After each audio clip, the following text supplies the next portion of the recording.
नमस्कार दोस्तों, आज हम ओशो के द्वारा लिखी पुस्तक कृष्ण अष्टावक्र महागीता भाग 1 में जैसी मति वैसी गति पढ़ेंगे। तो शुरू करते हैं। पहला सूत्र। अष्टावक्र उवाच एको द्रष्टासि सर्वस्य मुक्त प्रायोसि सर्वदा अयमेव हि ते बंधो द्रष्टारं पश्यसि धर्म। 7 अहं कथेते मान महाकृष्ण हि दंशितः नाहं कथतेति विश्वासामृते पीत्वा सुखी भव। 4 एको विशुद्ध बोधोहमिति निश्ववहनिना प्रज्वाल्या ज्ञानगहनं वीतशोकः सुखी भव। 1 यत्र विश्वमिदं भाति कल्पितं रज्जु सर्पवत् आनंद परमानंदः सबोधस्त्वं सुखं चर। 10 मुक्ताभिमानी मुक्तो हि बद्धो बद्धाभिमान्यपि किं वदन्ति सत्यं या मतिः सगतिर्भवेत्। 11/1 आत्मा साक्षी विभुः पूर्ण एको मुक्तश्चित् क्रिया असंगो निस्पृहः शांतो भ्रमात् संसारवानेव। 1211 कूटस्थं बोधमद्वैतमात्मानं परिभावये आभासोहं भ्रम मुक्त्वा भावं बाहरामर्थात्रम। 13 अष्टावक्र ने कहा, तू सबका एक दृष्टा है और सदा सचमुच मुक्त है। तेरा बंधन तो यही है कि तू अपने को छोड़ दूसरे को दृष्टा देखता है। यह सूत्र अत्यंत बहुमूल्य है। एक एक शब्द इसका ठीक से समझें। तू सबका एक दृष्टा है। एको द्रष्टासि सर्वस्य और सदा सचमुच मुक्त है। साधारणतः हमें अपने जीवन का बोध दूसरों की आंखों से मिलता है। हम दूसरों की आंखों का दर्पण की तरह उपयोग करते हैं, इसलिए हम दृष्टा को भूल जाते हैं और दृश्य बन जाते हैं। स्वाभाविक भी है। छोटा बच्चा पैदा हुआ, उसे अभी अपना कोई पता नहीं। वह दूसरों की आंखों में झांककर ही देखेगा कि मैं कौन हूं। अपना चेहरा तो दिखाई पड़ता नहीं, दर्पण खोजना होगा। जब तुम दर्पण में अपने को देखते हो तो तुम दृश्य हो गए, दृष्टा न रहे। तुम्हारी अपने से पहचान ही कितनी है? उतनी जितना दर्पण ने कहा। मां कहती है बेटा सुंदर है, तो बेटा अपने को सुंदर मानता है। शिक्षक कहते हैं स्कूल में बुद्धिमान हो, तो व्यक्ति अपने को बुद्धिमान मानता है। कोई अपमान कर देता है, कोई निंदा देता है, तो निंदा का स्वर भीतर समा जाता है। इसलिए तो हमें अपना बोध बड़ा भ्रामक मालूम होता है, क्योंकि अनेक स्वरों से मिलकर बना है, विरोधी स्वरों से मिलकर बना है। किसी ने कहा सुंदर हो और किसी ने कहा तुम और सुंदर। शक्ल तो देखो आईने में, दोनों स्वर भीतर चले गए, द्वंद्व पैदा हो गया। किसी ने कहा बड़े बुद्धिमान हो और किसी ने कहा तुम जैसा बुद्धू आदमी नहीं देखा, दोनों स्वर भीतर चले गए, दोनों भीतर जुड़ गए। बड़ी बेचैनी पैदा हो गई, बड़ा द्वंद्व पैदा हो गया। इसीलिए तो तुम निश्चित नहीं हो कि तुम कौन हो। इतनी भीड़ तुमने इकट्ठी कर ली है, मतों की इतने दर्पणों में झांका है और सभी दर्पणों ने अलग अलग खबर दी। दर्पण तुम्हारे संबंध में थोड़े ही खबर देते हैं, दर्पण अपने संबंध में खबर देते हैं। तुमने दर्पण देखे होंगे जिनमें तुम लंबे हो जाते हो, दर्पण देखे होंगे जिनमें तुम मोटे हो जाते, दर्पण देखे होंगे जिनमें तुम अति सुंदर दिखने लगते, दर्पण देखे होंगे जिनमें तुम अति कुरूप हो जाते, अष्टावक्र हो जाते। दर्पण में जो झलक मिलती है वह तुम्हारी नहीं है, दर्पण के अपने स्वभाव की है। विरोधी बातें इकट्ठी होती चली जाती हैं। इन्हीं विरोधी बातों के संग्रह का नाम तुम समझ लेते हो मैं हूं। इसलिए तुम सदा कंपते रहते हो, डरते रहते हो। लोकमत का कितना भय होता है। कहीं लोग बुरा न सोचें, कहीं लोग ऐसा न समझ लें कि मैं मूढ़ हूं, कहीं ऐसा न समझ लें कि मैं असाधु हूं। लोग कहीं ऐसा न समझ लें, क्योंकि लोगों के द्वारा ही हमने अपनी आत्मा निर्मित की है। गुरजीएफ अपने शिष्यों से कहता था, अगर तुम्हें आत्मा को जानना हो तो तुम्हें लोगों को छोड़ना होगा। ठीक कहता था। सदियों से यही सद्गुरुओं ने कहा है। अगर तुम्हें स्वयं को पहचानना हो तो तुम्हें दूसरों की आंखों में देखना बंद कर देना होगा। मेरे देखे बहुत से खोजी सत्य के अन्वेषक समाज को छोड़कर चले गए। उसका कारण यह नहीं था कि समाज में रहकर सत्य को पाना असंभव है, उसका कारण इतना ही था कि समाज में रहकर स्वयं की ठीक ठीक छवि जाननी बहुत कठिन है। यहां लोग खबर दिए ही चले जाते हैं कि तुम कौन हो। तुम पूछो न पूछो, सब तरफ से झलके आती ही रहती है कि तुम कौन हो, और हम धीरे धीरे इन्हीं झलकों के लिए जीने लगते हैं। मैंने सुना एक राजनेता मरा, उसकी पत्नी 2 वर्ष पहले मर गई थी।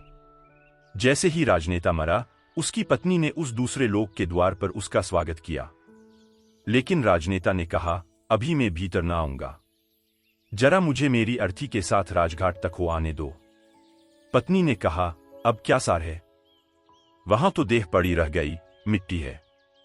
उसने कहा, मिट्टी नहीं, इतना तो देख लेने दो, कितने लोग विदा करने आए। राजनेता और उसकी पत्नी भी अर्थी के साथ साथ किसी को तो दिखाई न पड़ते थे, पर उनको अर्थी दिखाई पड़ती थी। चले, बड़ी भीड़ थी। अखबारनवीस थे, फोटोग्राफर थे, झंडे झुकाए गए थे, फूल सजाए गए थे। मिलिट्री के ट्रक पर अर्थी रखी थी। बड़ा सम्मान दिया जा रहा था। तोपें आगे पीछे थीं। सैनिक चल रहे थे। गदगद हो उठा राजनेता। पत्नी ने कहा, इतने प्रसन्न क्या हो रहे हो? उसने कहा, अगर मुझे पता होता कि मरने पर इतनी भीड़ आएगी तो मैं पहले कभी का मर गया होता। तो हम पहले ही न मर गए होते, इतने दिन क्यों राह देखते? इतनी भीड़ मरने पर आए, इसी के लिए तो जिए।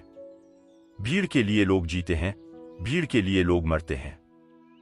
दूसरे क्या कहते हैं, यह इतना मूल्यवान हो गया है कि तुम पूछते ही नहीं कि तुम कौन हो। दूसरे क्या कहते हैं, उन्हीं की कतरन छोट छांट कर इकट्ठी अपनी तस्वीर बना लेते हो। वह तस्वीर बड़ी डामवांडोल रहती है, क्योंकि लोगों के मन बदलते रहते हैं। और फिर लोगों के मन ही नहीं बदलते रहते, लोगों के कारण भी बदलते रहते हैं। कोई आकर तुमसे कह गया कि आप बड़े साधु पुरुष हैं, उसका कुछ कारण है, खुशामद कर गया। साधु पुरुष तुम्हें मानता कौन है? अपने को छोड़कर इस संसार में कोई किसी को साधु पुरुष नहीं मानता। तुम अपनी ही सोचो ना, तुम अपने को छोड़कर किसको साधु पुरुष मानते हो? कभी कभी कहना पड़ता है। जरूरतें हैं, जिंदगी है, अड़चने हैं। झूठे को सच्चा कहना पड़ता है, दुर्जन को सज्जन कहना पड़ता है, कुरूप को सुंदर की तरह प्रशंसा करनी पड़ती है, स्तुति करनी पड़ती है, खुशामद करनी पड़ती है। खुशामद इसीलिए तो इतनी बहुमूल्य है। खुशामद के चक्कर में लोग क्यों आ जाते हैं? मूड से मूड आदमी से भी कहो कि तुम महाबुद्धिमान हो तो वह भी इनकार नहीं करता, क्योंकि उसको अपना तो कुछ पता नहीं है। तुम जो कहते हो वही सुनता है, तुम जो कहते हो वही हो जाता है। तो उनके कारण बदल जाते हैं। कोई कहता है सुंदर हो, कोई कहता है असुंदर हो, कोई कहता है भले हो, कोई कहता है बुरे हो। यह सब इकट्ठा होता चला जाता है और इन विपरीत मतों के आधार पर तुम अपनी आत्मा का निर्माण कर लेते हो। तुम ऐसी बैलगाड़ी पर सवार हो जिसमें सब तरफ बैल जुते हैं, जो सब दिशाओं में एक साथ जा रही है। तुम्हारे अस्थिपंजर ढीले हुए जा रहे हैं। तुम सिर्फ घसीटते हो, कहीं पहुंचते नहीं, पहुंच सकते नहीं। पहला सूत्र है आज का, तू सबका एक दृष्टा है और तू सदा सचमुच मुक्त है। व्यक्ति दृश्य नहीं है, दृष्टा है। दुनिया में 3 तरह के व्यक्ति हैं। वे जो दृश्य बन गए वे सबसे ज्यादा अंधेरे में हैं। दूसरे वे जो दर्शक बन गए वे पहले से थोड़े ठीक हैं, लेकिन कुछ बहुत ज्यादा अंतर नहीं है। तीसरे वे जो दृष्टा बन गए। तीनों को अलग अलग समझ लेना जरूरी है। जब तुम दृश्य बन जाते हो तो तुम वस्तु हो गए, तुमने आत्मा खो दी। इसलिए राजनेता में आत्मा को पाना मुश्किल है, अभिनेता में आत्मा को पाना मुश्किल है। वह दृश्य बन गया है, वह दृश्य बनने के लिए ही जीता है। उसकी सारी कोशिश यह है कि मैं लोगों को भला कैसे लगूं, सुंदर कैसे लगूं, श्रेष्ठ कैसे लगूं। श्रेष्ठ होने की चेष्टा नहीं है, श्रेष्ठ लगने की चेष्टा है। कैसे श्रेष्ठ दिखाई पड़ूं? तो जो दृश्य बन रहा है वह पाखंडी हो जाता है। वह ऊपर से मुखोटे ओढ़ लेता है, ऊपर से सब आयोजन कर लेता है, भीतर सड़ता जाता है। फिर दूसरे वे लोग हैं जो दर्शक बन गए।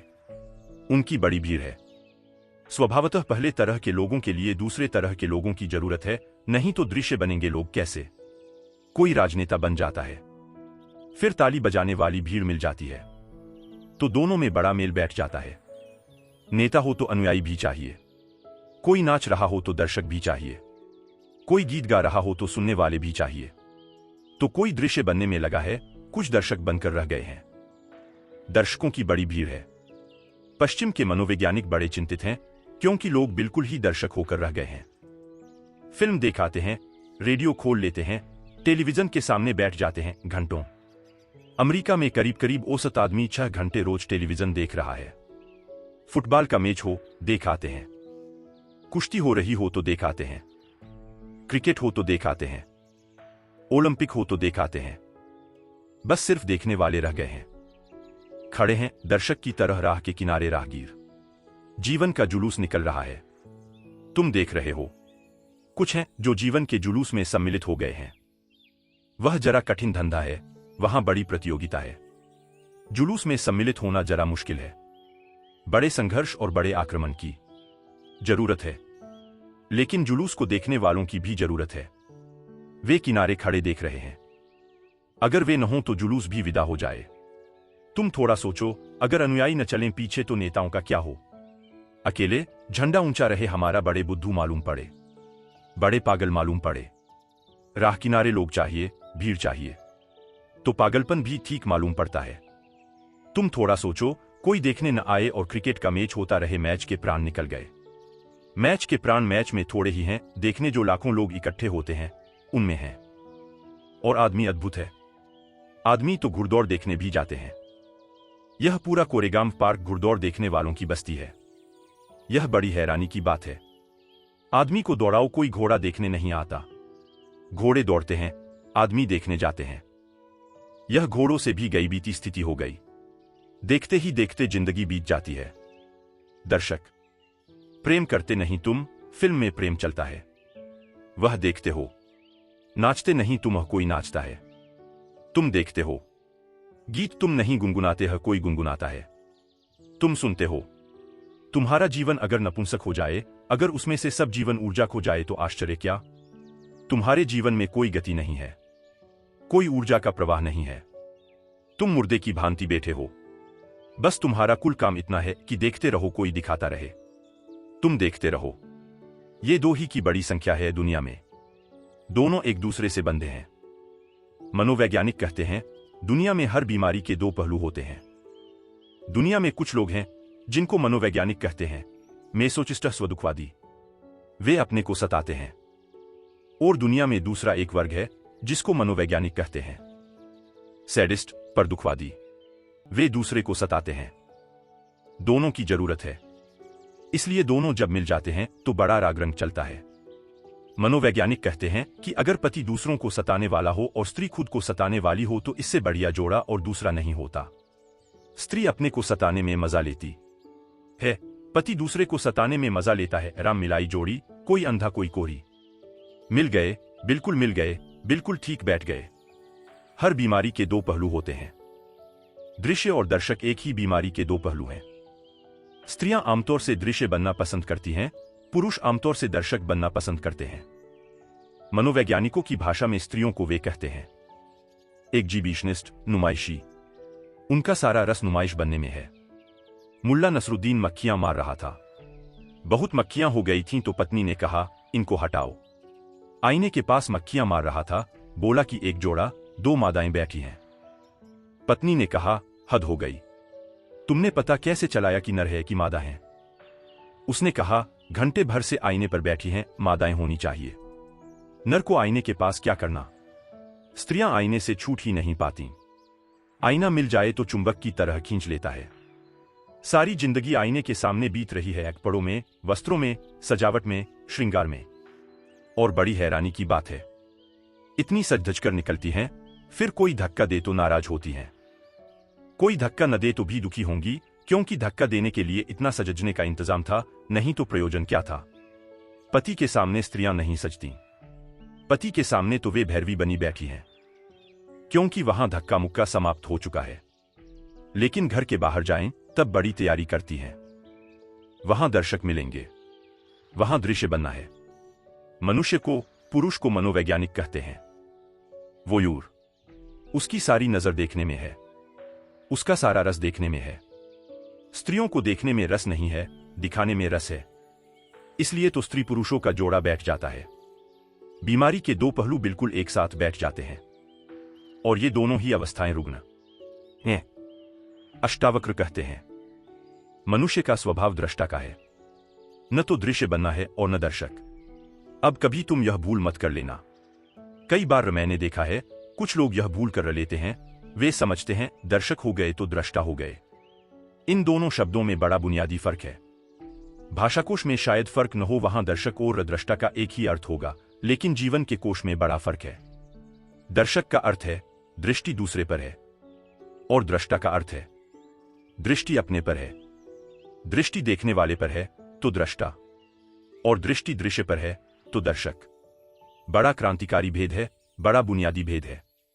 जब तुम्हारी नजर दृश्य पर अटक जाती है और तुम अपने को भूल जाते हो तो दर्शक। जब तुम्हारी दृष्टि से सब दृश्य विदा हो जाते हैं, तुम ही तुम रह जाते हो, जागरण मात्र रह जाता है, होश मात्र रह जाता है तो दृष्टा। तो दर्शक तो तुम तब हो जब तुम बिल्कुल विस्मृत हो गए, तुम अपने को भूल ही गए। नजर लग गई वहां। सिनेमा हॉल में बैठे हो, 3 घंटे के लिए अपने को भूल जाते हो, याद ही नहीं रहती कि तुम कौन हो। दुख सुख चिंताएं सब भूल जाती हैं। इसीलिए तो भीड़ वहां पहुंचती है। जिंदगी में बड़ा दुख है, चिंता है, परेशानी है, कहीं चाहिए भूलने का उपाय। लोग बिल्कुल एकाग्रचित्त हो जाते हैं, बस ध्यान उनका लगता ही फिल्म में है। वहां देखते हैं पर्दे पर कुछ भी नहीं है, छायाएं डोल रही हैं, मगर लोग बिल्कुल एकाग्रचित्त हैं। बीमारी भूल जाती, चिंता भूल जाती, बुढ़ापा भूल जाता, मौत भी आती हो तो भूल जाती है, लेकिन दृष्टा नहीं हो गए हो तुम फिल्म में बैठकर, दर्शक हो गए, भूल ही गए अपने को, स्मरण ही न रहा कि मैं कौन हूं। यह जो देखने की ऊर्जा है भीतर, इसकी तो स्मृति ही खो गई, बस सामने दृश्य है, उसी पर अटक गए, उसी में सब भांति डूब गए। दर्शक होना एक तरह का आत्मविस्मरण है, और दृष्टा होने का अर्थ है सब दृश्य विदा हो गए, पर्दा खाली हो गया, अब कोई फिल्म नहीं चलती वहां, न कोई विचार रहे, न कोई शब्द रहे। पर्दा बिल्कुल शून्य हो गया, कोरा और शुभ्र, सफेद, देखने को कुछ भी न बचा, सिर्फ देखने वाला बचा। और अब देखने वाले में डुबकी लगी तो दृष्टा, दृश्य और दर्शक, मनुष्यता इनमें बंटी है। कभी कभी कोई दृष्टा होता है, कोई अष्टावक्र, कोई कृष्ण, कोई महावीर, कोई बुद्ध। कभी कभी कोई जागता और दृष्टा होता है। तू सबका एक दृष्टा है। और इस सूत्र की खूबियां ये हैं कि जैसे ही तुम दृष्टा हुए, तुम्हें पता चलता है दृष्टा तो एक ही है, संसार में बहुत नहीं है। दृश्य बहुत हैं, दर्शक बहुत हैं। अनेकता का अस्तित्व ही दृश्य और दर्शक के बीच है। वह झूठ का जाल है, दृष्टा तो एक ही है। ऐसा समझो कि चांद निकला, पूर्णिमा का चांद निकला। नदी पोखर में, तालाब सरोवर में, सागर में, सरिताओं में, सब जगह प्रतिबिंब बने। अगर तुम पृथ्वी पर घूमो और सारे प्रतिबिंबों का अंकन करो तो करोड़ों, अरबों, खरबों प्रतिबिंब मिलेंगे, लेकिन चांद एक है, प्रतिबिंब अनेक हैं। दृष्टा एक है, दृश्य अनेक हैं, दर्शक अनेक हैं। वे सिर्फ प्रतिबिंब हैं, वे छायाएं हैं। तो जैसे ही कोई व्यक्ति दृश्य और दर्शक से मुक्त होता है, तो दिखाने की इच्छा रही कि कोई देखे, न देखने की इच्छा रही, देखने और दिखाने का जाल छूटा, वह रस न रहा तो वैराग्य। अब कोई इच्छा नहीं होती कि कोई देखे और कहे कि सुंदर हो, सज्जन हो, संत हो, साधु हो। अगर इतनी भी इच्छा भीतर रह गई कि लोग तुम्हें साधु समझें तो अभी तुम पुराने जाल में पड़े हो। अगर इतनी भी आकांक्षा रह गई मन में कि लोग तुम्हें संत पुरुष समझें तो तुम अभी पुराने जाल में पड़े हो, अभी संसार नहीं छूटा। संसार ने नया रूप लिया, नया ढंग पकड़ा, लेकिन यात्रा पुरानी ही जारी है, सातत्य पुराना ही जारी है। क्या करोगे देखकर? खूब देखा, क्या पाया? क्या करोगे दिखाकर? कौन है यहां जिसको दिखाकर कुछ मिलेगा? इन दोनों से पार हटकर, द्वंद्व से हटकर जो दृष्टा में डूबता है तो पाता है कि एक ही है। यह पूर्णिमा का चांद तो एक ही है। यह सरोवरों, पोखरों, तालाबों, सागरों में अलग अलग दिखाई पड़ता था, अलग अलग दर्पण थे, इसलिए दिखाई पड़ता था। मैंने सुना है एक राजमहल था, सम्राट ने महल बनाया था सिर्फ दर्पणों से। दर्पण ही दर्पण थे अंदर। कांच महल था। एक कुत्ता, सम्राट का खुद का कुत्ता, रात बंद हो गया, भूल से अंदर रह गया। उस कुत्ते की अवस्था तुम समझ सकते हो क्या हुई होगी। वही आदमी की अवस्था है। उसने चारों तरफ देखा, कुत्ते ही कुत्ते थे। हर दर्पण में कुत्ता था। वह घबरा गया, वह भौंका। जब आदमी भयभीत होता है तो दूसरे को भयभीत करना चाहता है। शायद दूसरा भयभीत हो जाए तो अपना भय कम हो जाए। वह भौंका, लेकिन स्वभावतः वहां तो दर्पण ही थे। दर्पण दर्पण से कुत्ते भौंके। आवाज उसी पर लौट आई, यह अपनी ही प्रतिध्वनि थी। वह रात भर भौंकता रहा और भागता और दर्पणों से जूझता, लहूलुहान हो गया। वहां कोई भी न था, अकेला था। सुबह मरा हुआ पाया गया। सारे भवन में खून के चिन्ह थे। उसकी कथा आदमी की कथा है। यहां दूसरा नहीं है, यहां अन्य है ही नहीं। जो है अनन्य है। यहां एक है, लेकिन उस एक को जब तक तुम भीतर से न पकड़ लोगे, ख्याल में न आएगा। तू सबका एक दृष्टा है और सदा सचमुच मुक्त है। अष्टावक्र कहते हैं, सचमुच मुक्त है। इसे कल्पना मत समझना। आदमी बहुत अद्भुत है। आदमी सोचता है कि संसार तो सत्य है और ये सत्य की बातें सब कल्पना है। दुख तो सत्य मानता है, सुख की कोई किरण उतरे तो मानता है कोई सपना है, कोई धोखा है। मेरे पास लोग आते हैं, वे कहते हैं, बड़ा आनंद मालूम हो रहा है। शक होता है यह कहीं भ्रम तो नहीं। दुख में इतने जन्मों जन्मों तक रहे हैं कि भरोसा ही खो गया कि आनंद हो भी सकता है। आनंद असंभव मालूम होने लगा है। रोने का अभ्यास ऐसा हो गया है, दुख का ऐसा अभ्यास हो गया है, कांटों से ऐसी पहचान हो गई है कि फूल अगर दिखाई भी पड़े तो भरोसा नहीं आता, लगता है सपना है। आकाश कुसुम है, होगा नहीं, हो नहीं सकता। इसलिए अष्टावक्र कहते हैं, सचमुच मुक्त है। व्यक्ति बंधा नहीं है। बंधन असंभव है क्योंकि केवल परमात्मा है, केवल एक है। न तो बांधने को कुछ है, न बंधने को कुछ है। तू सदा सचमुच मुक्त है। इसलिए अष्टावक्र जैसे व्यक्ति कहते हैं कि इसी क्षण चाहे तो मुक्त हो सकता है, क्योंकि मुक्त है ही। मुक्ति में कोई बाधा नहीं है। बंधन कभी पड़ा नहीं, बंधन केवल माना हुआ है। तेरा बंधन तो यही है कि तू अपने को छोड़ दूसरे को दृष्टा देखता है। एको दृष्टासी सर्वसे मुक्त प्रायोसी सर्वदा। अयमेव ही ते बंधो दृष्टारम पश्यसी तरम।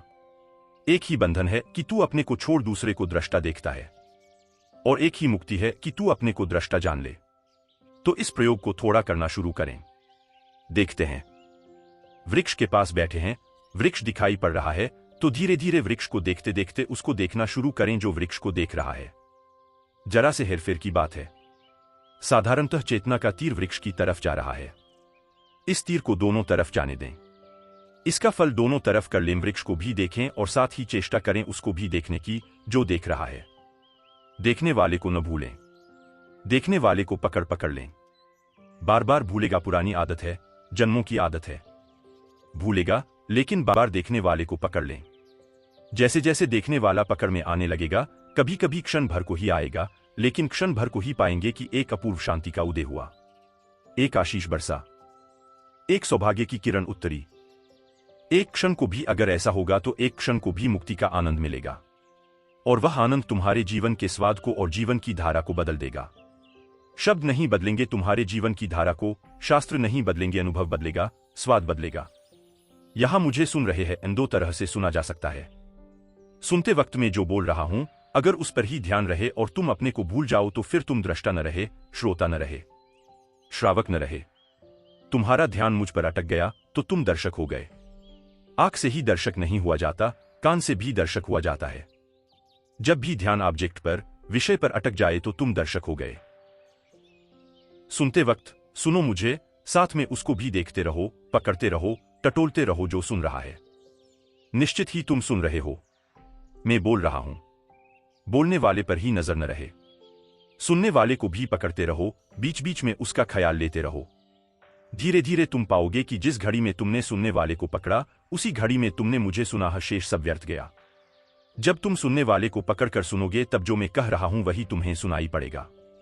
और अगर तुमने सुनने वाले को नहीं पकड़ा है तो तुम न मालूम क्या क्या सुन लोगे, जो न तो मैंने कहा न अष्टावक्र ने कहा। तब तुम्हारा मन बहुत से जाल बुन लेगा। तुम बेहोश हो। बेहोशी में तुम कैसे होश की बातें समझ सकते हो? ये बातें होश की हैं, ये बातें किसी और दुनिया की हैं। तुमने अगर नींद में सुना तो तुम इन बातों के आसपास अपने सपने गूंथ लोगे।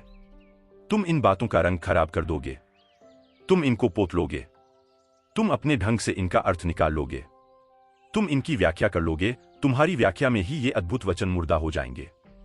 तुम्हारे हाथ लाश लगेगी अष्टावक्र की, जीवित अष्टावक्र से तुम चूक जाओगे। क्योंकि जीवित अष्टावक्र को पकड़ने के लिए तो तुम्हें अपने दृष्टा को पकड़ना होगा, वह है जीवित अष्टावक्र। इसे ख्याल में लो। सुनते हो मुझे, सुनते सुनते उसको भी सुनने लगो जो सुन रहा है। तीर दोहरा हो जाए, मेरी तरफ और तुम्हारी तरफ भी हो।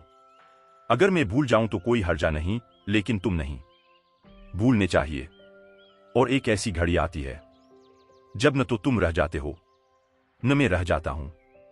एक ऐसी परम शांति की घड़ी आती है जब दो नहीं रह जाते, एक ही बचता है। तुम ही बोल रहे हो, तुम ही सुन रहे हो, तुम ही देख रहे हो, तुम ही दिखाई पड़ रहे हो। उस घड़ी के लिए ही इशारा अष्टावक्र कर रहे हैं कि वह एक है दृष्टा और सदा सचमुच मुक्त है। बंधन स्वप्न जैसा है। आज रात तुम पूना में सोओगे, लेकिन नींद में तुम कलकत्ते में हो सकते हो, दिल्ली में हो सकते हो, काठमांडू में हो सकते हो, कहीं भी हो सकते हो। सुबह जागकर फिर तुम अपने को पूना में पाओगे। सपने में अगर काठमांडू चले गए तो लौटने के लिए कोई हवाई जहाज से यात्रा नहीं करनी पड़ेगी, न ट्रेन पकड़नी पड़ेगी, न पैदल यात्रा करनी पड़ेगी। यात्रा करनी ही नहीं पड़ेगी। सुबह आंख खुलेगी और तुम पाओगे कि पूना में हो। सुबह तुम पाओगे तुम कहीं गए ही नहीं, सपने में गए थे। सपने में जाना कोई जाना है। बंधन तो एक ही है तेरा कि तू अपने को छोड़ दूसरे को दृष्टा देखता है। एक ही बंधन है कि हमें अपना होश नहीं, अपने दृष्टा का होश नहीं। एक तो यह अर्थ है इस सूत्र का। एक और भी अर्थ है, वह भी ख्याल में ले लेना चाहिए। साधारणतः अष्टावक्र के ऊपर जिन्होंने भी कुछ लिखा है उन्होंने दूसरा ही अर्थ किया है, इसलिए वह दूसरा अर्थ भी समझ लेना जरूरी है। वह दूसरा अर्थ भी ठीक है, दोनों अर्थ साथ साथ ठीक हैं। तेरा बंधन तो यही है कि तू अपने को छोड़ दूसरे को दृष्टा देखता है। तुम मुझे सुन रहे हो, तुम सोचते हो कान सुन रहा है। तुम मुझे देख रहे हो, तुम सोचते हो आंख देख रही है। आंख क्या देखेगी? आंख को दृष्टा समझ रहे हो तो भूल हो गई। देखने वाला तो आंख के पीछे है, सुनने वाला तो कान के पीछे है। तुम मेरे हाथ को छुओ तो तुम सोचोगे यह तुम्हारे हाथ ने मेरे हाथ को छुआ। गलती हो रही है। छूने वाला तो हाथ के भीतर छिपा है। हाथ क्या छुएगा? कल मर जाओगे, लाश पड़ी रह जाएगी, लोग हाथ पकड़े बैठे रहेंगे, कुछ भी न छुएगा। लाश पड़ी रह जाएगी, आंख खुली पड़ी रहेगी, सब दिखाई पड़ेगा और कुछ भी दिखाई न पड़ेगा। लाश पड़ी रह जाएगी, संगीत होगा, बैंड बाजे बजेंगे, कान पर चोट भी लगेगी, झंकार भी आएगी, लेकिन कुछ भी सुनाई न पड़ेगा। जिसे सुनाई पड़ता था, जिसे दिखाई पड़ता था, जिसे स्पर्श होता था, स्वाद होता था, वह जा चुका। इंद्रियां नहीं अनुभव लाती, इंद्रियों के पीछे छिपा हुआ कोई। तो दूसरा अर्थ इस सूत्र का है कि तुम अपने को ही दृष्टा जानना, शरीर को मत जान लेना, आंख को, कान को डोट, इंद्रियों को मत जान लेना, भीतर की चेतना को ही दृष्टा जानना।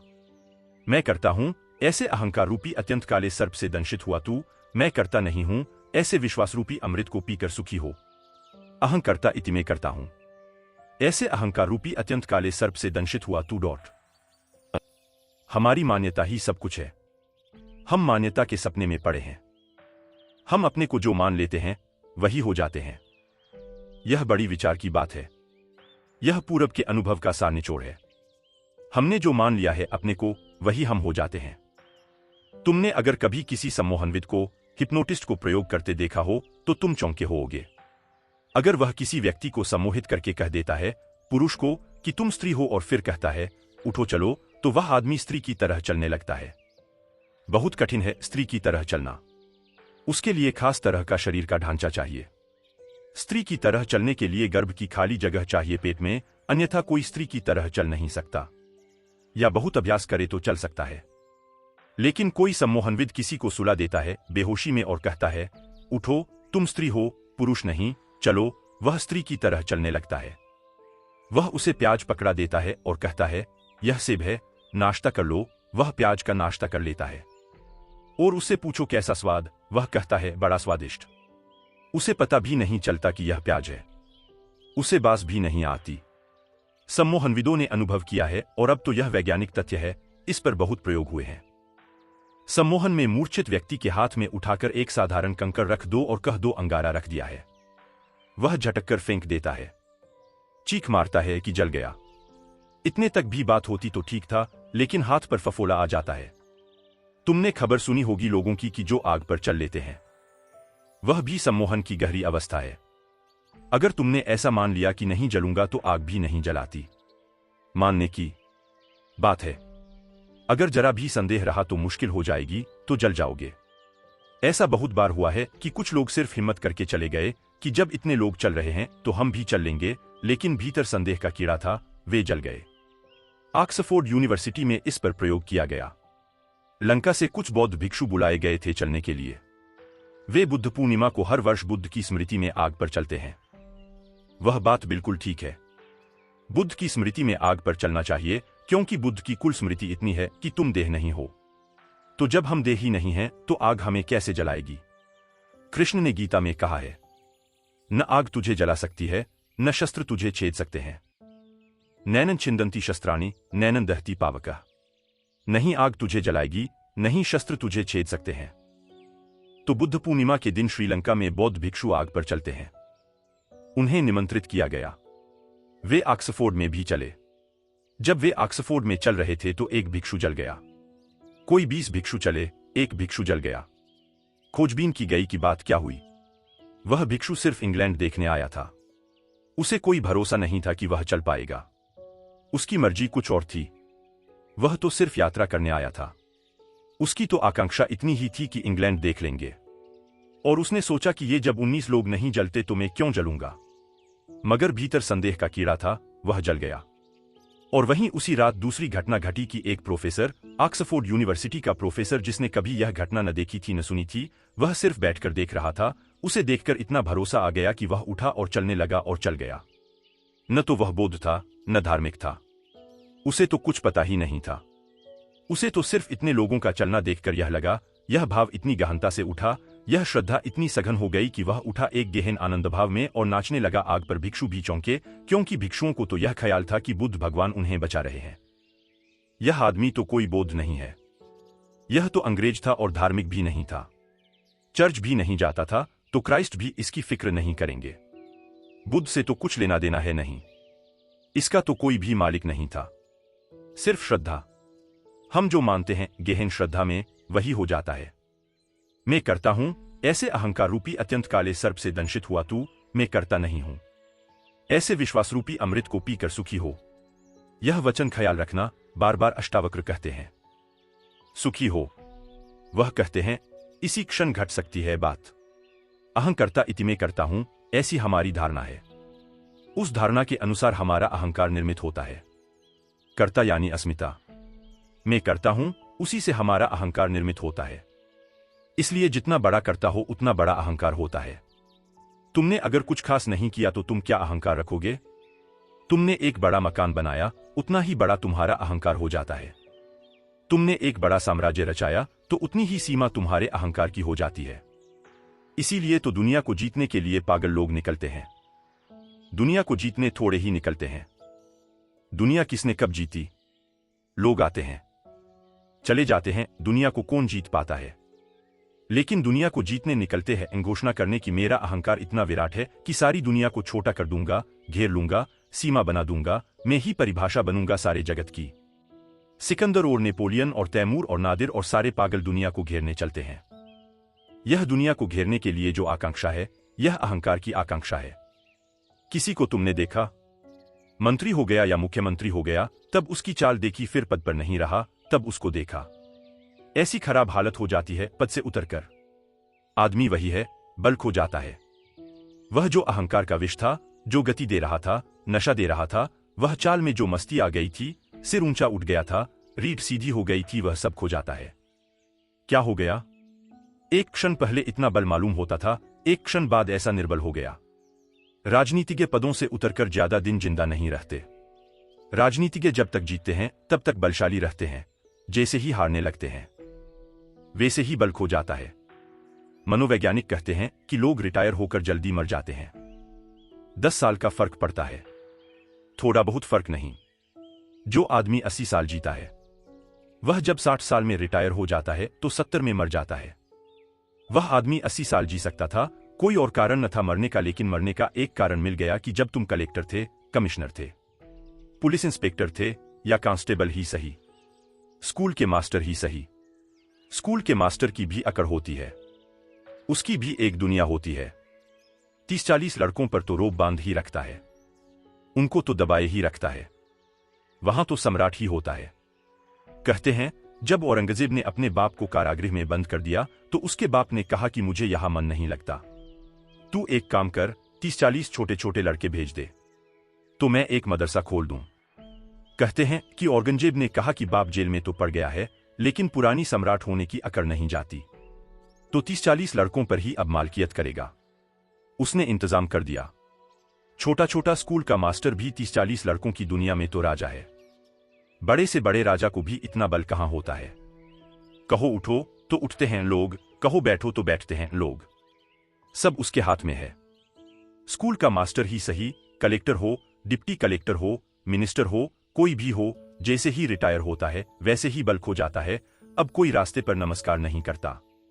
अब कहीं भी कोई उसकी सार्थकता नहीं मालूम होती। वह फिजूल मालूम पड़ता है, जैसे कूड़े के ढेर पर फेंक दिया गया या कबाड़खाने में डाल दिया गया। अब उसकी कहीं कोई जरूरत नहीं, जहां भी जाता है लोग उसको सहते हैं। मगर उनके भाव से पता चलता है कि अब जाओ भी, क्षमा करो, अब यहां किस लिए चले आए। अब दूसरे काम करने दो। वे ही लोग जो उसकी खुशामद करते थे रास्ते से कन्नी काट जाते हैं। वे ही लोग जो उसके पैर दाबते थे अब दिखाई नहीं पड़ते। अचानक उसके अहंकार का गुब्बारा सिकुड़ जाता है। जैसे गुब्बारा फूट गया, हवा निकलने लगी, पंचर हो गया, सिकुड़ने लगता है।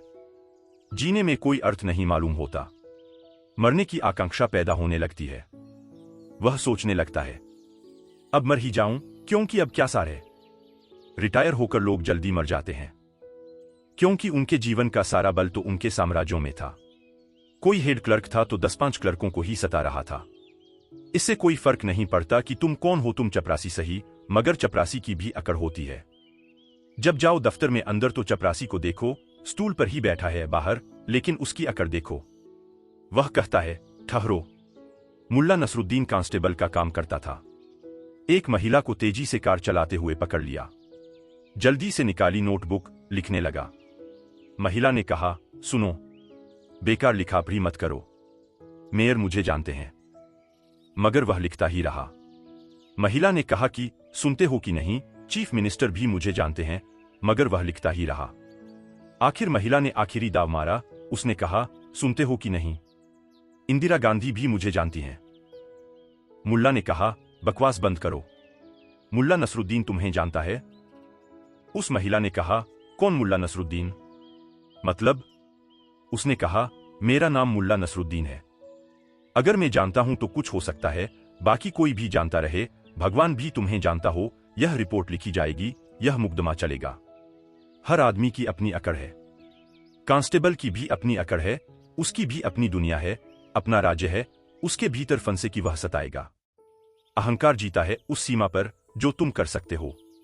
इसलिए तुम देखना, अहंकारी आदमी हो कहने में बड़ी मजबूरी अनुभव करता है। तुम अपने में ही निरीक्षण करना। यह मैं कोई दूसरों को जांचने के लिए तुम्हें मापदंड नहीं दे रहा हूं, तुम अपना ही आत्मविश्लेषण करना। नहीं कहने में मजा आता है, क्योंकि नहीं कहने में बल मालूम पड़ता है। बेटा पूछता है मां से कि जरा बाहर खेलाऊं, वह कहती है कि नहीं नहीं, अभी बाहर खेलने में कोई हर्जा भी नहीं है। बाहर नहीं खेलेगा बेटा तो कहां खेलेगा। और मां भी जानती है कि जाएगा ही वह, थोड़ा शोरगुल मचाएगा, वह भी अपना बल दिखलाएगा। बलों की टक्कर होगी, थोड़ी राजनीति चलेगी। वह चीख पुकार मचाएगा, बर्तन पटकेगा, तब वह कहेगी अच्छा जा बाहर खेल, लेकिन वह जब कहेगी जा बाहर खेल तब ठीक है, तब उसकी आज्ञा से जा रहा है। मुल्ला नसरुद्दीन का बेटा बहुत ऊधम कर रहा था। वह उससे बार बार कर रहा था, शांत होकर बैठ, देख मेरी आज्ञा मान, शांत होकर बैठ, मगर वह सुन नहीं रहा था। कौन बेटा सुनता है। आखिर भन्ना कर मुल्ला नसरुद्दीन ने कहा, अच्छा अब कर जितना ऊधम करना है। अब देखें कैसे मेरी आज्ञा का उल्लंघन करता है। अब मेरी आज्ञा है, कर जितना ऊधम करना है। अब देखें कैसे मेरी आज्ञा का उल्लंघन करता है। नहीं, जल्दी आती है, जबान पर रखी है, तुम जरा गौर करना। 100 में 90 मौकों पर जहां नहीं कहने की कोई भी जरूरत न थी, वहां भी तुम नहीं कहते हो। नहीं कहने का मौका तुम चूकते नहीं। नहीं कहने का मौका मिले तो झपट कर लेते हो। हां कहने में बड़ी मजबूरी लगती है। हां कहने में बड़ी दयनीयता मालूम होती है। हां कहने का मतलब होता है तुम्हारा कोई बल नहीं।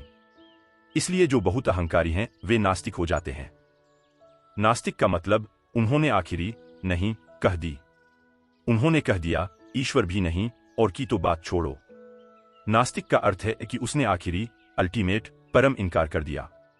आस्तिक का अर्थ है उसने परम स्वीकार कर लिया, उसने हां कह दिया ईश्वर है। ईश्वर को हां कहने का मतलब है मैं न रहा। ईश्वर को ना कहने का मतलब है बस मैं ही रहा, अब मेरे ऊपर कोई भी नहीं, मेरे पार कोई भी नहीं, मेरी सीमा बांधने वाला कोई भी नहीं। हमारा कर्तव्य हमारे अहंकार को भरता है। इसलिए अष्टावक्र के इस सूत्र को ख्याल करना, मैं करता हूं अहंकर्ता इति ऐसे अहंकार रूपी अत्यंत काले सर्प से दंशित हुआ तू व्यर्थ ही पीड़ित और परेशान हो रहा है। यह पीड़ा कोई बाहर से नहीं आती। यह दुख जो हम झेलते हैं अपना निर्मित किया हुआ है।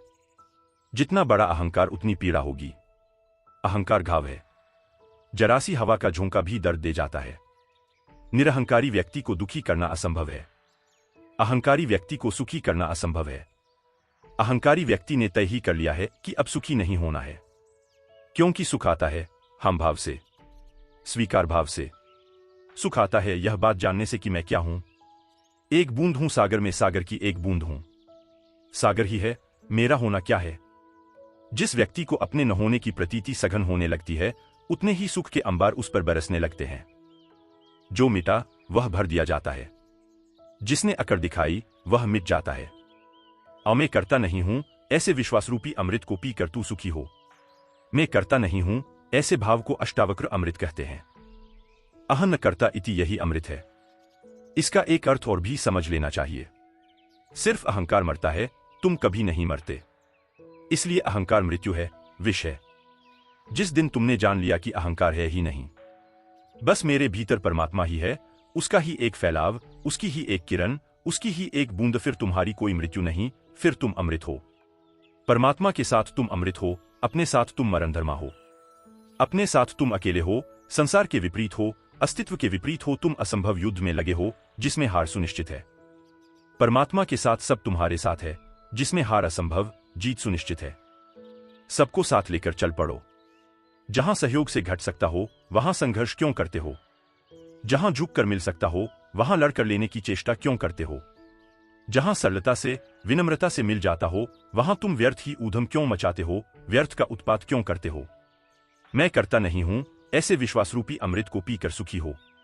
जनक ने पूछा है कैसे हम सुखी हों, कैसे सुख हो, कैसे मुक्ति मिले।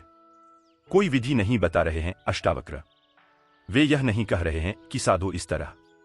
वे कहते हैं देखो इस तरह, दृष्टि ऐसी हो बस। यह सारा दृष्टि का ही उपद्रव है। दुखी हो तो गलत दृष्टि आधार है, सुखी होना है तो ठीक दृष्टि। विश्वास रूपी अमृत को पीकर सुखी हो। इसमें विश्वास की भी परिभाषा समझने जैसी है। अविश्वास का अर्थ होता है तुम अपने को समग्र के साथ एक नहीं मानते, उसी से संदेह उठता है। अगर तुम समग्र के साथ अपने को एक मानते हो तो कैसा अविश्वास। जहां ले जाएगा अस्तित्व वहीं शुभ है। न हम अपनी मर्जी आए न अपनी मर्जी जाते हैं। न तो हमें जन्म का कोई पता है क्यों जन्मे, न हमें मृत्यु का कोई पता है क्यों मरेंगे। न हमसे किसी ने पूछा जन्म के पहले कि जन्मना चाहते हो, न कोई हमसे मरने के पहले पूछेगा कि मरोगे, मरने की इच्छा है। सब यहां हो रहा है। हमसे कौन पूछता है। हम व्यर्थ ही बीच में क्यों अपने को लाएं। जिससे जीवन निकला है उसी में हम विसर्जित होंगे, और जिसने जीवन दिया है उस पर अविश्वास कैसा। जहां से इस सुंदर जीवन का आविर्भाव हुआ है उस स्रोत पर अविश्वास कैसा। जहां से ये फूल खिले हैं, जहां ये कमल खिले हैं, जहां ये चांद तारे हैं, जहां ये मनुष्य हैं, पशु पक्षी हैं, जहां इतना गीत है, जहां इतना संगीत है, जहां इतना प्रेम है, उस पर अविश्वास क्यों। विश्वास का अर्थ है हम अपने को विजातीय नहीं मानते, परदेसी नहीं मानते, हम अपने को इस अस्तित्व के साथ एक मानते हैं। इस एक की उद्घोषणा के होते ही जीवन में सुख की वर्षा हो जाती है। ऐसे विश्वास रूपी अमृत को पीकर सुखी हो। विश्वासामृतम पीत्वा सुखी भव। अभी हो जा सुखी, पीत्वा सुखी भव। इसी क्षण हो जा सुखी। मैं एक विशुद्ध बोध हूं। ऐसी निश्वय रूपी अग्नि से अज्ञान रूपी वन को जलाकर तू वीतशोक हुआ सुखी हो। अभी हो जा दुख के पार। एक छोटी सी बात को जान लेने से दुख विसर्जित हो जाता है कि मैं विशुद्ध बोध हूं, कि मैं मात्र साक्षी भाव हूं, कि मैं केवल दृष्टा हूं। अहंकार का रोग एकमात्र रोग है। मैंने सुना है दिल्ली के एक कवि सम्मेलन में मुल्ला नसरुद्दीन भी सम्मिलित हुआ। जब कवि सम्मेलन समाप्त हुआ और संयोजक पारिश्रमिक बांटने लगे तो वह तृप्त न हुआ। पारिश्रमिक जितना वह सोचता था उतना उसे मिला नहीं। वह बड़ा नाराज हुआ। उसने कहा, जानते हो मैं कौन हूं? मैं पूना का कालिदास हूं। संयोजक भी छंटे लोग रहे होंगे। उन्होंने कहा, ठीक है, लेकिन यह तो बताइए पूना के किस मोहल्ले के कालिदास है? मोहल्ले मोहल्ले में कालिदास हैं, मोहल्ले मोहल्ले में टैगोर हैं। हर आदमी यही सोचता है कि अनूठी अद्वितीय प्रतिभा है उसकी। अरब में कहावत है कि परमात्मा जब किसी आदमी को बनाता है तो उसके कान में कह देता है, तुमसे बेहतर आदमी कभी बनाया ही नहीं, और यह सभी से कहता है। यह मजाक बड़ी गहरी है, और हर आदमी मन में यही ख्याल लिए जीता है कि मुझसे बेहतर आदमी कोई बनाया ही नहीं, मैं सर्वोत्कृष्ट कृति हूं। कोई माने न माने तो वह उसकी नासमझी है, ऐसे में सर्वोत्कृष्ट कृति हूं। इस दंभ में जीता आदमी बड़े दुख पाता है, क्योंकि इस दंभ के कारण वह बड़ी अपेक्षाएं करता है जो कभी पूरी नहीं होंगी। उसकी अपेक्षाएं अनंत हैं, जीवन बहुत छोटा है। जिसने भी अपेक्षा बांधी वह दुखी होगा। इस जीवन को एक और ढंग से भी जीने की कला है अपेक्षा शून्य, बिना कुछ मांगे जो मिल जाए उसके प्रति धन्यवाद से भरे हुए कृतज्ञ भाव से। वही आस्तिक की प्रक्रिया है। जो तुम्हें मिला है वह इतना है, मगर तुम उसे देखो तब ना। मैंने सुना है एक आदमी मरने जा रहा था। जिस नदी के किनारे वह मरने गया, एक सूफी फकीर बैठा हुआ था। उसने कहा, क्या कर रहे हो? वह कूदने को ही था। उसने कहा, अब रोको मत, बहुत हो गया। जिंदगी में कुछ भी नहीं, सब बेकार है। जो चाहा नहीं मिला, जो नहीं चाहा वही मिला। परमात्मा मेरे खिलाफ है, तुम्हें भी क्यों स्वीकार करूं यह जीवन? उस फकीर ने कहा, ऐसा करो, एक दिन के लिए रुक जाओ, फिर मर जाना। इतनी जल्दी क्या? तुम कहते हो तुम्हारे पास कुछ भी नहीं। उसने कहा, कुछ भी नहीं। कुछ होता तो मरने क्यों आता? उस फकीर ने कहा, तुम मेरे साथ आओ, इस गांव का राजा मेरा मित्र है। फकीर उसे ले गया। उसने सम्राट के कान में कुछ कहा। सम्राट ने कहा, 1 लाख रुपए दूंगा। उस आदमी ने इतना ही सुना। फकीर ने क्या कहा कान में वह नहीं सुना।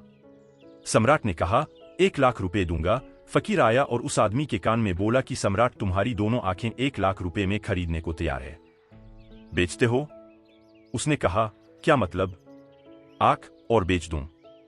लाख रुपए में 10 लाख दे तो भी नहीं देने वाला। तो वह सम्राट के पास फिर गया। उसने कहा, अच्छा 11 लाख देंगे। उस आदमी ने कहा, छोड़ो भी, यह धंधा करना ही नहीं। आंख बेचेंगे क्यों? फकीर ने कहा, कान बेचोगे? नाक बेचोगे? यह सम्राट हर चीज खरीदने को तैयार है, और जो दाम मांगो देने को तैयार है। उसने कहा, नहीं, यह धंधा हमें करना ही नहीं, बेचेंगे क्यों?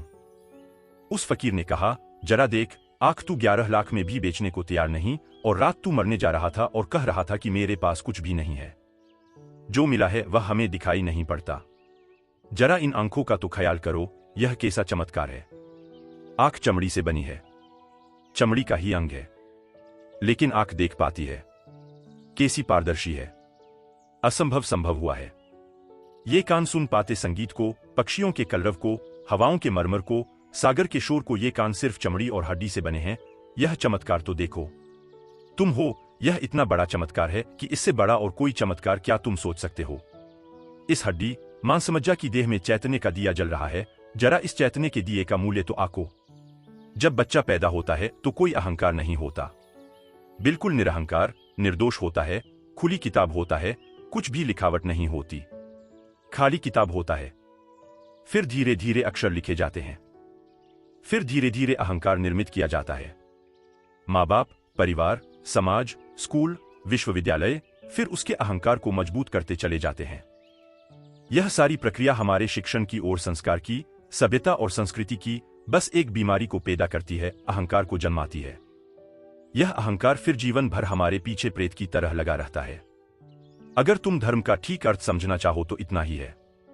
समाज, संस्कृति, सभ्यता तुम्हें जो बीमारी दे देते हैं, धर्म उस बीमारी की औषधि है और कुछ भी नहीं। धर्म समाज विरोधी है, सभ्यता विरोधी है, संस्कृति विरोधी है। धर्म बगावत है, धर्म क्रांति है। धर्म की क्रांति का कुल अर्थ इतना ही है कि तुम्हें जो दे दिया है दूसरों ने उसे किस भांति तुम्हें सिखाया जाए कि तुम उसे छोड़ दो। उसे पकड़कर मत चलो, ही तुम्हारी पीड़ा है, वही तुम्हारा नरक है। अहंकार के अतिरिक्त जीवन में और कोई बोझ नहीं है। अहंकार के अतिरिक्त जीवन में और कोई बंधन जंजीर नहीं है। मैं एक विशुद्ध बोध हूं। ऐसी निश्चय रूपी अग्नि से अज्ञान रूपी वन को जलाकर तू वीतशोक हो, सुखी हो।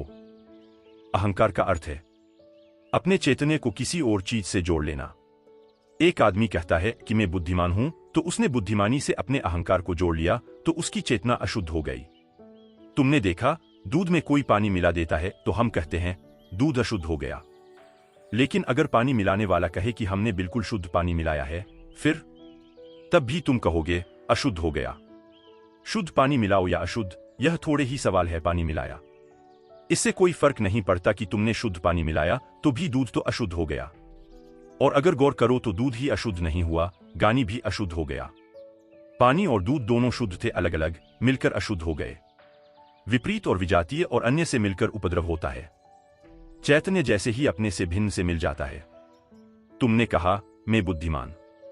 बुद्धि यंत्र है, उसका उपयोग करो, बुद्धिमान मत बनो। यही बुद्धिमानी है, बुद्धिमान मत बनो। तुमने कहा मैं बुद्धिमान, उपद्रव शुरू हुआ, दूध पानी से मिल गया। फिर तुम्हारी बुद्धि कितनी ही शुद्ध हो, इससे कोई फर्क नहीं पड़ता। तुमने कहा मैं चरित्रवान, दूध पानी से मिल गया। अब तुम्हारा चरित्र कितना ही शुद्ध हो, इससे कुछ फर्क नहीं पड़ता। दुष्चरित्र और सच्चरित्र दोनों के अहंकार होते हैं।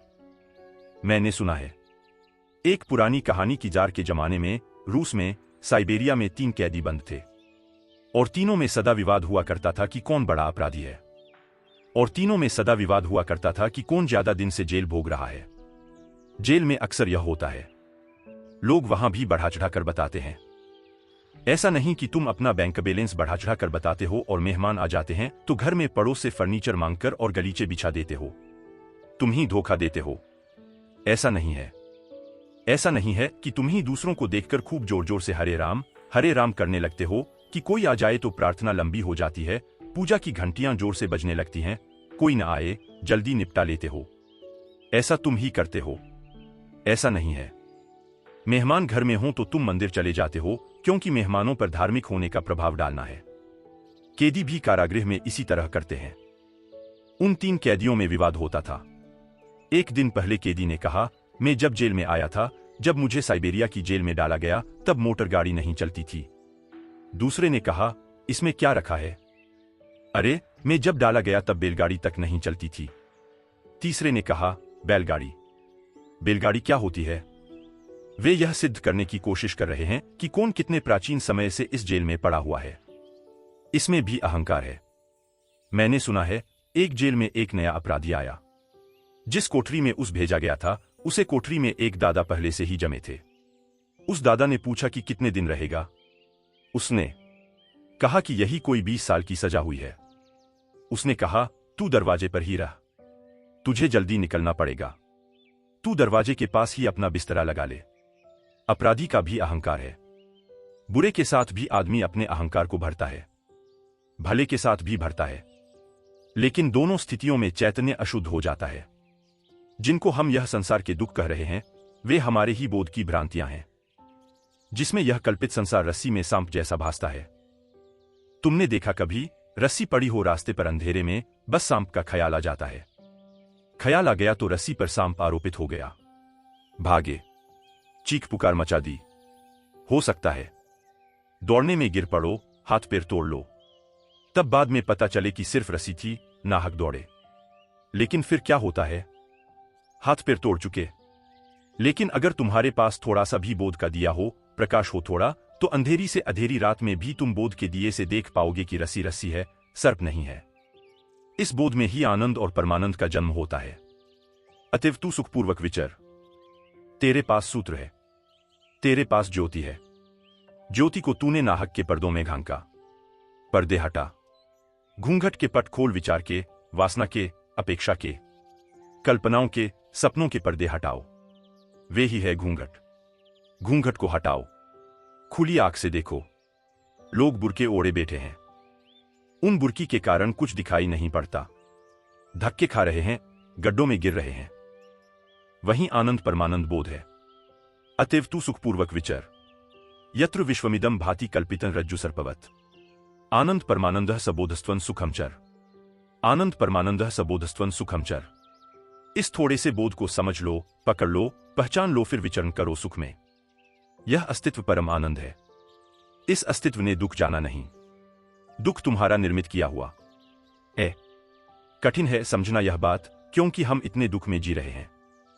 हम कैसे माने कि दुख नहीं है? वह जो रस्सी को देखकर भाग गया है, वह भी नहीं मानता कि सर्प नहीं है। वह जो हाथ रखकर छाती पर पड़ा है और सोचता है पहाड़ गिर गया, वह भी उस क्षण में तो नहीं मान सकता कि पहाड़ नहीं गिर गया है। वैसी ही हमारी दशा है। क्या करें? थोड़े दृश्य से दृष्टा की तरफ चलें। देखें सब, लेकिन देखने वाले को न भूलें। सुने सब, सुनने वाले को न भूलें। करें सब, लेकिन स्मरण रखें कि करता नहीं है। बुद्ध कहते थे चलो राह पर और स्मरण रखो कि भीतर कोई चल नहीं रहा है। भीतर सब अचल है। ऐसा ही है भी। गाड़ी के चाक को चलते देखा है? कील तो ठहरी रहती है, चाक चलता जाता है। ऐसे ही जीवन का चाक चलता है, कील तो ठहरी हुई है। कील हो तुम। मुक्ति का अभिमानी मुक्त है और बद्ध का अभिमानी बद्ध है। क्योंकि इस संसार में यह लोकोक्ति सच है कि जैसी मति वैसी गति। यह सूत्र मूल्यवान है। मुक्ति का अभिमानी मुक्त है। जिसने जान लिया कि मैं मुक्त हूं वह मुक्त है। मुक्ति के लिए कुछ और करना नहीं, इतना जानना ही है कि मैं मुक्त हूं।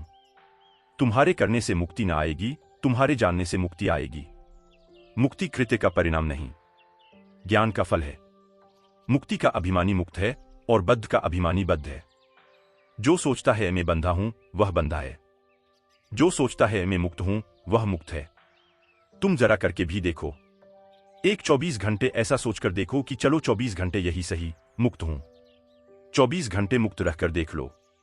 तुम बड़े चकित होोगे, तुम्हें खुद ही भरोसा ना आएगा कि अगर तुम सोच लो मुक्त हो तो कोई नहीं बांधने वाला है, तो तुम मुक्त हो। तुम सोच लो कि बंधा हूं तो हर चीज बांधने वाली है। कोई भी फाइल ले लाओ, कागज कोरे रखकर आ जाना, मगर फाइल बड़ी होनी चाहिए, क्योंकि वे कहते हैं कि फाइल बड़ी है और भोलाराम का नाम लिखी होनी चाहिए। और तुम चिंता मत करना, 2-4 हाथ इनको रसीद कर देना और बांध भी देना हथकड़ी इनके हाथ में, और जब तक मैं तुमको 10,000 रुपया रिश्वत न दूं, इनको छोड़ने के लिए राजी मत होना। तभी शायद ये छूटें। लाना पड़ा। उन्होंने 2-4 हाथ उनको लगाए। जब उनको हाथ लगाए तब वे बड़े प्रसन्न हुए। वे कहने लगे मुझसे, अब देखो जो मैं कहता था अब हुआ कि नहीं। यह रही फाइल, बड़े बड़े अक्षरों में भोलाराम लिखा है। अब बोलो वे सब समझदारी की बातें कहां गईं? अब यह हो रहा है। चले भोलाराम। हथकड़ी भी डाल दी। मगर एक तरह से वे प्रसन्न थे, एक तरह से दुखी थे। रो रहे थे, मगर एक तरह से प्रसन्न थे कि उनकी धारणा सही सिद्ध हुई। आदमी ऐसा पागल है। तुम्हारे दुख की धारणा भी सही सिद्ध हो तो तुम्हारे अहंकार को तृप्ति मिलती है कि देखो मैं सही सिद्ध हुआ। उनका पूरा भाव यह था कि सबको गलत सिद्ध कर दिया, सब समझाने वाले, कोई सही सिद्ध नहीं हुआ, आखिर में ही सही सिद्ध हुआ। बामुश्किल समझाया बुझाया इंस्पेक्टर को। उसको कह रखा था जल्दी मत मान जाना, नहीं तो वे फिर सोचेंगे कि कोई जालसाजी है। उसने कहा यह हो ही नहीं सकता। इनको तो आजन्म सजा होगी, बस वह जब इस तरह की बातें कहे वे मेरी तरफ देखें कि कहो। बहुत मुश्किल से समझा बुझाकर हाथ पैर जोड़कर नोट की गड्डियां उनको दीं। फाइल जलाई सामने। उस दिन से भोलाराम मुक्त हो गए, ठीक हो गए, सब खत्म हो गया मामला। करीब करीब ऐसी अवस्था है। मुक्ति का अभिमानी मुक्त है और बद्ध का अभिमानी बद्ध। क्योंकि इस संसार में यह लोकोक्ति सच है कि जैसी मति वैसी गति। तुम जैसा सोचते हो वैसा ही हो गया है। तुम्हारे सोचने ने तुम्हारा संसार निर्मित कर दिया है। सोच को बदलो, जागो और ढंग से देखो। सब यही रहेगा, सिर्फ तुम्हारे देखने, सोचने, जानने के ढंग बदल जाएंगे और सब बदल जाएगा। मुक्ताभिमानी मुक्तो ही बद्धो बद्धाभिमान्यपि किंवदंती सत्येन या मतिः सगतिर्भवेत् या मतिः सगतिर्भवेत्। जैसा सोचो, जैसी मति वैसी गति हो जाती है। आत्मा साक्षी है, व्यापक है, पूर्ण है, एक है, मुक्त है, चेतन है, क्रियारहित है, असंग है, निष्प्रिय है, शांत है। वह भ्रम के कारण संसार जैसा भासता है। साक्षी, व्यापक, पूर्ण। सुनो इस शब्द को, अष्टावक्र कहते हैं तुम पूर्ण हो। पूर्ण होना नहीं है, तुम में कुछ भी जोड़ा नहीं जा सकता। तुम जैसे हो परिपूर्ण हो। तुम में कुछ विकास नहीं करना है, तुम्हें कुछ सोपान नहीं चढ़ने हैं, तुम्हारे आगे कुछ भी नहीं है। तुम पूर्ण हो, तुम परमात्मा हो, व्यापक हो, साक्षी हो, एक हो, मुक्त हो, चेतन हो, क्रियारहित हो, असंग हो। किसी ने तुम्हें बांधा नहीं, कोई संगसाथी नहीं है। अकेले हो, परम एकांत में हो, निष्प्रिय हो। ऐसा होना नहीं है। यही फर्क है अष्टावक्र के संदेश का। अगर तुम महावीर को सुनो तो महावीर कहते हैं ऐसा होना है, अष्टावक्र कहते हैं ऐसे तुम हो। यह बड़ा फर्क है, यह छोटा फर्क नहीं है। महावीर कहते हैं असंग होना है, निष्प्रिय होना है, पूर्ण होना है, व्यापक होना है, साक्षी होना है। अष्टावक्र कहते हैं तुम ऐसे हो, बस जागना है, ऐसा आंख खोलकर देखना है। अष्टावक्र का योग बड़ा सहज योग है, साधो सेहज समाधि भली।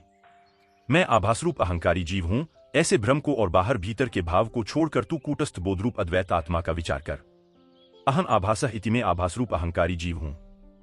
यह तुमने जो अब तक मान रखा है यह सिर्फ आभास है। यह तुमने जो मान रखा है यह तुम्हारी मान्यता है, मति है। यद्यपि तुम्हारे आसपास भी ऐसा ही मानने वाले लोग हैं, इसलिए तुम्हारी मति को बल भी मिलता है। आखिर आदमी अपनी मति उधार लेता है। तुम दूसरों से सीखते हो, आदमी अनुकरण करता है। यहां सभी दुखी है, तुम भी दुखी हो गए हो। जापान में एक अद्भुत संत हुआ, होते ही जैसे ही वह ज्ञान को उपलब्ध हुआ, या कहना चाहिए जैसे ही वह जागा, वह हंसने लगा। फिर वह जीवन भर हंसता ही रहा। वह गाव गाव जाता। होते ही को जापान में लोग हंसता हुआ बुद्ध कहते हैं। वह बीच बाजार में खड़ा हो जाता और हंसने लगता। फिर तो उसका नाम दूर दूर तक फैल गया। लोग उसकी प्रतीक्षा करते कि होते ही कब आएगा। उसका कोई और उपदेश न था, वह बस बीच बाजार में खड़े होकर हंसता। धीरे धीरे भीड़ इकट्ठी हो जाती और लोग भी हंसने लगते। होते ही से लोग पूछते, आप कुछ और कहो। वह कहता, और क्या कहें, नाहक रो रहे हो, कोई हंसने वाला चाहिए जो तुम्हें हंसा दे। इतनी ही खबर लाता हूं कि हंस लो, कोई कमी नहीं है। दिल खोलकर हंसो, सारा अस्तित्व हंस रहा है, तुम नाहक रो रहे हो। तुम्हारा रोना बिल्कुल निजी, प्राइवेट है। पूरा अस्तित्व हंस रहा है। चांद तारे, फूल पक्षी सब हंस रहे हैं, तुम नाहक रो रहे हो। खोलो आंख, हंस लो। मेरा कोई और संदेश नहीं है। वह हंसता, एक गांव से दूसरे गांव घूमता रहता। कहते हैं उसने पूरे जापान को हंसाया, और उसके पास लोगों को धीरे धीरे हंसते हंसते झलकें मिलती। वह उसका ध्यान था, वही उसकी समाधि थी। लोग हंसते हंसते धीरे धीरे अनुभव करते कि हम हंस सकते हैं, हम प्रसन्न हो सकते हैं। अकारण, कारण की खोज ही गलत है। तुम जब तक कारण खोजोगे कि जब कारण होगा तब हंसेंगे, तो तुम कभी हंसोगे ही नहीं। तुमने अगर सोचा कि कारण होगा तब सुखी होंगे, तो तुम कभी सुखी न होोगे। कारण खोजने वाला और दुखी होता जाता है। कारण दुख के हैं, सुख स्वभाव है। कारण को निर्मित करना पड़ता है, दुख को भी निर्मित करना पड़ता है। सुख है, सुख मौजूद है, सुख को प्रकट करो। यही अष्टावक्र का बार बार कहना है। बोधस्त्वं सुखम चर, वीक्षोक सुखी भव, विश्वासामृतम पीत्वा सुखी भव। पी ले अमृत, हो जा सुखी। मनुष्य पूर्ण है, एक है, मुक्त है। सिर्फ आभास बाधा डाल रहा है। मैं आभासरूप अहंकारी जीव हूं। ऐसे भ्रम को और बाहर भीतर के भाव को छोड़कर तू कूटस्थ बोधरूप अद्वैत आत्मा का विचार कर। अहे आभासः इति बाहा अंतरम मुक्त्वा। बाहर और भीतर के भाव से मुक्त हो जा। आत्मा न तो बाहर है और न भीतर। बाहर और भीतर भी सब मन के ही भेद हैं। आत्मा तो बाहर भी है, भीतर भी है। आत्मा में सब बाहर भीतर है, आत्मा ही है। बाहर भीतर के सब भाव को छोड़कर तू कूटस्थ बोधरूप अद्वैत आत्मा का विचार कर। यह अनुवाद ठीक नहीं है। मूल सूत्र है बाहा अंतरम भावम मुक्त्वा। मुक्त होकर अंतर बाहर से। त्वं कूटस्थ बोधमद्वैतमात्मानं परिभावय। परिभाव कर, विचार कर, यह ठीक नहीं है। परिभाव कर कि तू कूटस्थ आत्मा है। ऐसा बोध कर, ऐसा भाव। भाव ऐसी भावना में जग। विचार तो फिर बुद्धि की बात हो जाती है। विचार तो फिर ऊपर ऊपर की बात हो जाती है। सिर से नहीं होगा, यह हृदय से होगा। यह भाव प्रेम जैसा होगा, गणित जैसा नहीं। यह तर्क जैसा नहीं होगा, गीत जैसा होगा जिसकी गुनगुनाहट डूबती चली जाती है, गहराई तक और प्राणों के अंतरतम को छू लेती है, स्पंदित कर देती है। परिभाव कर कि मैं कूटस्थ आत्मा हूं। यह घूमता हुआ चाक नहीं, बीच की कील हूं। कील यानी कूटस्थ। तुम जब तक सोचते हो पृथ्वी पर हो, पृथ्वी पर हो। जिस क्षण तुमने तैयारी दिखाई, जिस क्षण तुमने हिम्मत की उसी क्षण आकाश में उड़ना शुरू हो सकता है। दल के दल तैर रहे मेघ मगन भू पर उड़ता जाता हूं मैं मेघों के ऊपर। एक अजब लोक खुला है मेरे आगे, कोई सपना विराट सोए में जागे कहां उड़ जाता है समय सिंधु घर घर। गाड़ी जो अंधी घाटी में बर्फीली उर्मिल धाराओं में मछली चमकीली धंसता जाता हूं फेनिल तम के भीतर कोसों तक लाल परिधि सूरज को घेरे छलक रहा इंद्रधनुष पंखों खोन पर मेरे यहां वहां फूट रहे रंगों के निर्झर। ठहरी सी नदी कहीं उड़ते से पुल हैं, धाराओं पर धाराएं आकुल व्याकुल हैं, गलगल कर बहे जा रहे नभ में भूधर।